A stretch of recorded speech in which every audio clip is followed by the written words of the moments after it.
A nivel de primaria, la filial de Montevideo de la Asociación de Maestros del Uruguay va a realizar una asamblea esta tarde en el Palacio Sudamérica, donde puede llegar a resolver una nueva medida de paro, pero hay que aclarar, hoy hay clases en primaria. Y más allá de todo este calendario de paros, está el debate que ya había surgido hace un par de semanas. Luego de finalizado el conflicto, ¿qué va a pasar con las clases perdidas? ¿Se van a recuperar o no? ¿Va a haber una extensión de los cursos o no? Obviamente, desde las autoridades de la enseñanza es lo deseable para recuperar los días perdidos, pero los sindicatos no desean extender el calendario. Necesitarían una buena explicación, ¿no? Los gremios. Es decir, se piensa que el punto principal, concretamente, que tiene un docente, que tiene un maestro, es específicamente la formación, digamos, en materia de enseñanza de los chicos.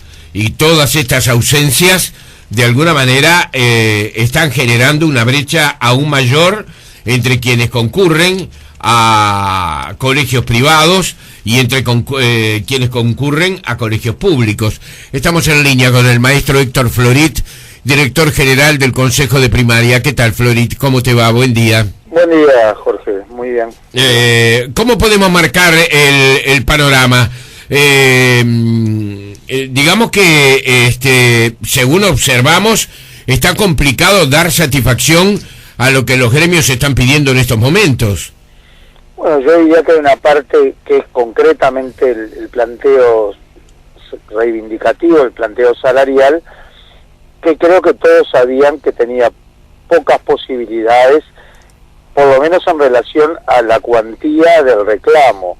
El reclamo, cuando señaló como objetivo la media canasta familiar y desestimó la propuesta del Codicen, entró en un callejón sin salida muy difícil de resolver. Los aumentos salariales habían sido discutidos, conveniados y firmados en el año 2010. En el año 2012 nuevamente la Coordinadora de Sindicatos de la Enseñanza firmó un nuevo convenio que previó los aumentos para los años 2013 y 2014 y bueno, y las garantías del contrato implica que ni el Poder Ejecutivo puede negar el aumento, ni los sindicatos tienen espacio desde el punto de vista, digamos, del convenio como tal, formal para ir más allá de lo firmado. Esto tuvo alguna expectativa, yo creo, de mejora en lo que hace a los términos estrictos del convenio, porque en algún momento se planteó la posibilidad de adelantar el incremento que era para el 2015, adelantarlo para el año 2014, y ahí adelantar esos 3 puntos, cosa que finalmente el Poder Ejecutivo envía al Parlamento, y efectivamente el último tramo del convenio se adelanta un año, con lo que la disponibilidad financiera para el año 2014 se incrementa para la ANEP en 45 millones de dólares. Desde el punto de vista del porcentaje, ese 3% puede no parecer mucho. Desde el punto de vista del gasto del Estado, adelantar esos 45 millones de dólares equivale a algo así como a 25 o 30 escuelas nuevas de tiempo completo. Es decir, no es chico el esfuerzo que hace la sociedad al adelantar ese porcentaje, más allá que en el monto del salario de un maestro de primer grado no sea mucho más de 500 o 600 pesos, ¿no? Claro. Hay gremios que señalan que el Estado tiene en estos momentos la posibilidad de acceder a los reclamos, ¿verdad?, que efectúan los gremios. Se habla, por ejemplo, del préstamo que se le efectuó a la empresa Codere, del Casino Carrasco. Se habla de otros ejemplos de esa naturaleza. Eso tiene que ver, no se me oculta, Héctor, digamos, con las tareas habituales y los objetivos habituales que un banco tiene, ¿verdad? No resulta de ninguna manera novedoso que una operación de esa naturaleza pueda darse con las garantías correspondientes. Pero más Sí, allá... desde el punto de vista macroeconómico, tengo las limitaciones obvias, ¿verdad? No, nosotros administramos un servicio educativo, los números y las disponibilidades financieras del Estado seguramente corresponden a la Oficina de Planeamiento y Presupuesto, al Ministerio de Economía y Finanzas, exceden largamente lo que yo puedo opinar. Yo solamente hago una referencia a que aún porcentajes que pueden parecer menores en lo que hace al cumplimiento del convenio y adelantar ese 3%, tiene inmediatamente una significación en lo que hace a inversiones de esta magnitud, ¿verdad? Claro. 45 millones de dólares es, desde el punto de vista de la inversión, de los montos que se dedican a la inversión anual en planta física, prácticamente la mitad de la disponibilidad anual. Se habla también de que los reclamos no se agotan concretamente en lo material, sino que se agotan en las seguridades que deben tener los locales de enseñanza, por ejemplo, la habilitación de bomberos. Bueno, eso es una novedad, ¿verdad? Porque la plataforma, cuando comenzó el conflicto, no está. Si el reclamo es la habilitación de bomberos, hay que ser muy cauto con este reclamo, porque eso implicaría más que los 45 millones de dólares destinados a salarios. Pensar en adecuar todos los edificios de la ANEP, que son miles, 3.000 requerimientos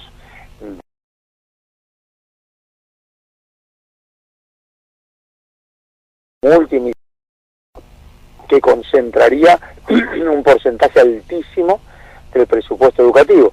Por eso es que el CODICEN, en acuerdo precisamente con el Ministerio del Interior, más particularmente con la Dirección Nacional de Bomberos, estableció un plan progresivo que empieza con colocación de extintores, matafuegos, señalizaciones y algún otro recurso de esta naturaleza en las escuelas rurales, y luego avanzar progresivamente hacia edificios urbanos, pero insisto que cualquier exigencia de esta naturaleza implica reasignar fondos en términos de una enorme importancia. Claro, esto lo comprendo totalmente, Héctor.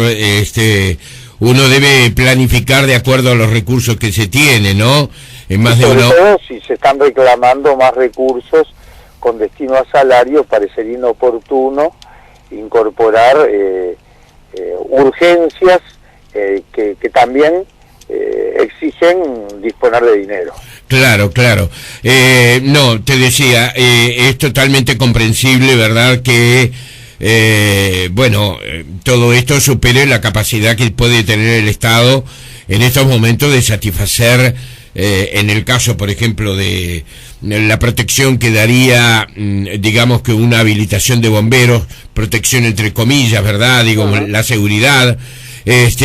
También, y esto va en tono de pregunta, ¿es riesgosa la situación de muchos de los centros de enseñanza? No, yo no recuerdo que haya habido situaciones críticas que pudiesen modificarse por disponer de hidrantes, por ejemplo, digamos, o de un tanque elevado.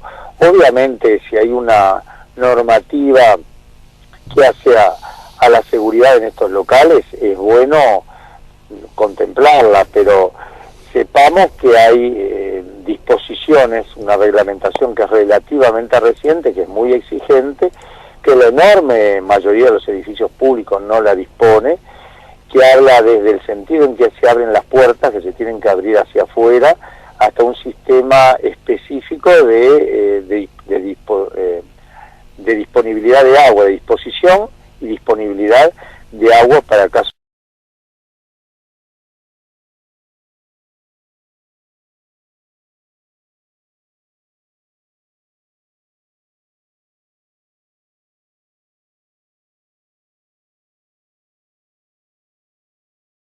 específico de cañería. Claro. Este esfuerzo en alguna medida se ha comenzado a hacer. Yo quiero reconocer el diálogo y el acuerdo que se alcanzó entre el Ministerio del Interior y el CODICEN para hacer un plan que va a llevar varios años para que permita avanzar en estos dispositivos de seguridad en relación a focos ígneos o incendios. Pero también quiero dar la tranquilidad que no recuerdo que haya habido en ningún momento un accidente que haya comprometido a ningún escolar, ningún docente, ningún licial a lo largo de, yo creo que de la historia de la escuela uruguaya, donde haya habido algún riesgo vinculado a situaciones de incendio. Y ahora, Héctor, vamos al tema del comienzo. ¿Cuántas clases se llevan no realizadas a lo largo de este año ya? Bueno, la cantidad varía según los departamentos, ¿verdad? Ah, claro, es cierto. En el caso de Montevideo y Canelones son 9, sí. Concentradas fundamentalmente en junio, 6 de ellas en junio. A nivel nacional son 3, mayo, los paros por regiones de junio y un tercer paro en la última semana del mes de junio. Y en algún otro departamento, si no recuerdo mal, la filial de Fraiventos en Río Negro y Tacuarembó, si no recuerdo mal, tuvieron algún otro paro además de los 3 nacionales. Claro. Son 3 nacionales, algún otro departamento del interior que incorporó tuvo un cuarto paro, y Montevideo y Canelones que tuvieron además de los 3 nacionales 6 paros más, totalizando 9. Héctor, se supone que este va a ser un conflicto que más allá de la irritación que pueda haber, ¿verdad?, o de los cortocircuitos que se puedan generar en medio de las negociaciones, va a llegar a un desenlace en donde habrá un retorno a clase. Eso es lo que uno supone. ¿Cuál es la idea de ustedes concretamente? ¿Recuperar el número de horas perdidas? Bueno, a ver, nosotros estamos siendo muy prudentes en las declaraciones porque creemos que eso exacerba el conflicto. Pero también tenemos que darle garantías a los padres, claro, a los usuarios, claro, a la ciudadanía, que en definitiva son quienes nos pagan el sueldo. Yo creo sin duda que un escolar de la escuela pública tiene el derecho de recibir los contenidos programáticos necesarios, mínimos, para los cuales la familia confió ese hijo a una institución, a una escuela pública, y que hay un compromiso profesional del maestro con esos niños. Entonces, el tiempo es una variable muy importante, se precisa tiempo para enseñar, tiempo para aprender, por eso el énfasis con que hemos venido trabajando en el programa Cero Falta con UNICEF, el intercambio de información con el BPS para controlar las ausencias de los alumnos, sí, una cantidad de medidas que procuran pasar de esos 154 días promedio que asistían los escolares en el año 2009 a estos más de 160 que tuvieron en el año 2002. El conflicto obviamente va en un sentido contradictorio con esta política y por eso nos preocupa, más allá del derecho a la huelga que por supuesto tienen los trabajadores. Nosotros creemos que debemos hacer un esfuerzo en primer lugar para crear un clima de reencuentro en las aulas que permita una actitud favorable al aprendizaje y a la enseñanza. En segundo lugar, propiciar que en aquellas escuelas de 4 horas en que tengamos maestros para extender el horario y que aquellos chicos que tienen más dificultad puedan ir en doble turno. Esta es una estrategia que nosotros denominamos maestro más maestro y que el año pasado ya la aplicamos designando 181 maestros en los últimos 4 meses. Uh-huh. Ojalá podamos reiterarla, sí, en el número necesario de maestros para que algunos chicos por lo menos recuperen tiempo pedagógico. no se me escapa que acá tenemos la limitante de la disponibilidad de maestros, ¿no? Claro. No en todos los departamentos tenemos maestros. Claro. Y luego analizaremos sobre fines de noviembre cuál es el grado de cumplimiento del programa antes de definir la fecha de finalización. Habitualmente las clases finalizan sobre el 14 15 de diciembre, quizás tengamos que extenderla algunos días más para facilitar que si el programa no se logró cumplir a cabalidad, esto efectivamente se pueda desarrollar. Yo creo que esta preocupación la tienen no solamente las autoridades, me imagino que cualquier colega... Los padres ni que hablar. Cualquier maestro que sabe lo importante que es darle tiempo y oportunidades al aprendizaje, yo creo que forma parte de la responsabilidad de cada maestro asegurarse que el alumno pase al grado siguiente con esas capacidades, competencias que no lo coloquen en una situación de desventaja. Claro, recién mencionábamos y hacíamos la comparación inmediata que mucha gente hace además cuando estos conflictos en el marco de la enseñanza se instalan en el sector público, ¿no? La diferencia de horas de estudio que tiene en general un chico que va a una escuela pública con un chico que va a una escuela privada. Es decir, una razón o una de las razones hubo explicaciones, perdón Héctor, que se han dado para que tanta familia, tantos padres hayan decidido que sus chicos estudien digamos en centros privados. ¿Ustedes tienen concretamente alguna estadística a propósito de eso? ¿Qué diferencia horaria de cantidad de horas tiene un joven que asiste, un niño que asiste a la escuela pública y un niño que asiste al colegio privado? Nosotros tenemos una aproximación que la hicimos en el año 2006. Sí. Y el promedio de las horas en los privados era 1 hora más que en los públicos. Pero estos promedios ocultan diferencias enormes, ¿verdad? De colegios bilingües, claro, de alta clase, claro, donde el horario a veces excede las 8 horas, y incluso desde 8 a 5 de la tarde, sí, hasta colegios de barrio, colegios parroquiales, donde son 4 horas, ¿verdad? Pero en general hay alguna actividad en el horario de la tarde, que a veces es gimnasia, a veces es deberes, que hace que el promedio estuviese 1 hora por arriba de la pública. Desde aquel momento hasta ahora, quiero recordar que se han abierto al menos 50 escuelas más entre tiempo completo y tiempo extendido. El promedio ponderado seguramente tiende a achicar la diferencia, sí, tiende, pero hoy no tengo otra referencia que la que teníamos hace algunos años atrás. Le hemos pedido a la dirección de Codicen, la dirección de investigación de Codicen, que nos acerque el promedio de horas lectivas por jornada que reciben los escolares. Y otro problema, obviamente, la cantidad de jornadas lectivas, que ahí sí el Uruguay sigue teniendo un número corto, ¿verdad? Es decir, esas 185, 186 o 187 jornadas lectivas al año es poco en relación sobre todo a los países desarrollados. Porque sí, cuando nos comparamos con las pruebas PISA, lo primero que habría que decir es, bueno, ¿cuántas horas efectivas de clase tiene un joven, un niño en Europa o en Japón, ¿no? ¿Verdad?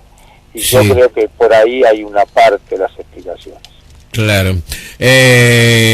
Ustedes, claro, es una pregunta, Héctor, que de repente no quieres contestar, hacer pública, hace falta una negociación, pero ¿se puede claudicar frente a la negativa de los gremios de recuperar las horas que se han perdido? Bueno, yo creo que la administración tiene la responsabilidad de plantear el número mínimo de jornadas escolares que los cuerpos técnicos, que son también colegas, son también inspectores, maestros, señalan como necesario, ¿verdad?, de acuerdo al avance del programa. Hecho esa evaluación, se plantea la cantidad de jornadas. Si el maestro no las cumple, bueno, en realidad está adoptando nuevas medidas de paro. Pero yo diría que esto ubica la discusión en un término al que no quisiéramos llegarlo. Lo que sería que entre maestros que administramos coyunturalmente las escuelas, maestros que están supervisando las escuelas, maestros que están directamente dando clase en las escuelas, tenemos que tener todos una misma preocupación, que es asegurar tiempo pedagógico para que nuestros niños aprendan, porque son los hijos del vecino, son mis propios hijos, son los hijos de los uruguayos, que tienen el derecho de tener un aprendizaje de calidad, porque en eso les va el futuro a ese niño, a esa familia y a este país. Claro. Hay una pregunta que realiza Beatriz de Depósitos. ¿Se le descontará, dice Beatriz, se le descontará estos días de ausencia o como siempre habrá una negociación que hace que los trabajadores que tienen la responsabilidad de estar ausentes de su trabajo, luego de cualquier manera cobren esos días que han estado sin trabajar? Nosotros nunca dejamos de descontar. Primaria ni la Federación Uruguaya de Magisterio han incurrido en el no descuento. ¿Se entiende? Sí. Ni los sindicatos lo han pedido, ni la administración lo ha otorgado. En los hechos hay resoluciones del Consejo que establece con mucha precisión cómo se procede al descuento. Eso está en la página web, así que además lo puede leer esa oyente. Y el procedimiento es muy simple. En las 48 horas de producido el reintegro de los trabajadores docentes a la escuela, la dirección escolar envía las ausencias y estas se procesan por parte de la División Hacienda. Lo que sí hoy tenemos es un pedido de la Asociación de Maestros de Montevideo de no descontar más de 2 paros por mes, pedido que el Consejo no ha tratado porque entiendo que como cualquier otro pedido entra en el marco de una discusión global de salida al conflicto, así que por ahora ese tema no se ha tratado. Maestro Héctor Florit, director general del Consejo de Primaria, gracias por este tiempo y que, bueno, sea un comienzo de semana de buenas noticias, ¿eh? Ojalá, Jorge, a eso apostamos. Hasta muy pronto, adiós. Chau, chau.